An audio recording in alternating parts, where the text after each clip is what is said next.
Hello all. इस lecture में हम ये जो मैट्रिक्स दिया हुआ है इस मैट्रिक्स के क्यूब का आइगन वैल्यू निकालेंगे और उसको निकालने के लिए हम लोग यूज़ करेंगे properties of eigen values. Okay, तो सपोज अगर आपके पास कोई मैट्रिक्स ए है, अगर इसका आइगन वैल्यू लेट से लेमडा है, तो ए की पावर एम का जो आइगन वैल्यू होगा वो हो जाएगा लेमडा की पावर एम। दैट मीन्स आपके पास अगर ए क्यूब है तो उसका जो आइगन वैल्यू हो जाएगा लेमडा क्यूब, अगर लेमडा जो आइगन वैल्यू है वो ए का है। ये प्रॉपर्टीज हम लोग यूज करने जा रहे हैं। क्यों? क्योंकि अगर आप डायरेक्ट ए क्यूब का निकालने जाओगे तो उसके लिए आपको सबसे पहले ए क्यूब निकालना पड़ेगा, फिर कैरेक्टरिस्टिक इक्वेशन में रखना पड़ेगा, फिर निकालना पड़ेगा, है ना। तो क्यूब निकालने का मतलब है कि 3 बार इस मैट्रिक्स का मल्टीप्लीकेशन करना पड़ेगा एंड सो ऑन, राइट। फिर निकालना पड़ेगा हमें।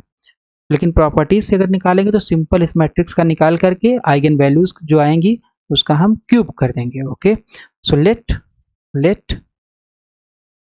यही कर सकते हैं हम लोग। Okay, so let a is equal to 3 1 4 0 2 6 0 0 5 ये है। और ये कैसी मैट्रिक्स है? ये आपकी जो मैट्रिक्स है, this is your upper diagonal matrix, sorry upper triangular matrix, this is your upper triangular matrix, है ना। ये डायगोनल एलिमेंट है, डायगोनल एलिमेंट के नीचे सारे एलिमेंट जीरो हैं, तो ऐसी मैट्रिक्स को हम लोग बोलते हैं अपर ट्रायंगुलर मैट्रिक्स या सिंपल ट्रायंगुलर मैट्रिक्स। और ट्रायंगुलर मैट्रिक्स का जो आइगन वैल्यू होता है, एक तो आप a माइनस लेमडा आई से निकाल सकते हो, नो डाउट, फर्स्ट प्रिंसिपल इसको बोलते हैं ना, determinant a minus lambda I, वहां से निकाल सकते हो। लेकिन हम लोग वो नहीं यूज करेंगे क्योंकि हम लोग प्रॉपर्टीज पढ़ रहे हैं, तो प्रॉपर्टीज में हम लोग प्रॉपर्टीज यूज करेंगे आइगन वैल्यूज की। सो आइगन वैल्यूज की प्रॉपर्टी क्या है? अगर आपके पास अपर ट्रायंगुलर मैट्रिक्स है, अपर ट्रायंगुलर मैट्रिक्स है, तो इसका जो आइगन वैल्यू होगा जस्ट डायगोनल एलिमेंट होगा। सो आइगन वैल्यूज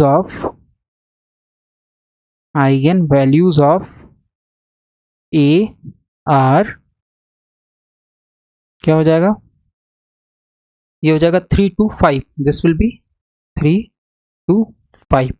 ओके, इतना होगा। तो इसका मतलब eigenvalues of A cube, क्योंकि आपका ये जो मैट्रिक्स है इसका क्यूब का निकालना है, तो क्या हो जाएगा?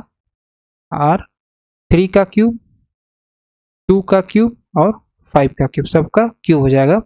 सो 3 का क्यूब मतलब 27, ओके, 2 का क्यूब मतलब 8 और 5 का क्यूब मतलब 125।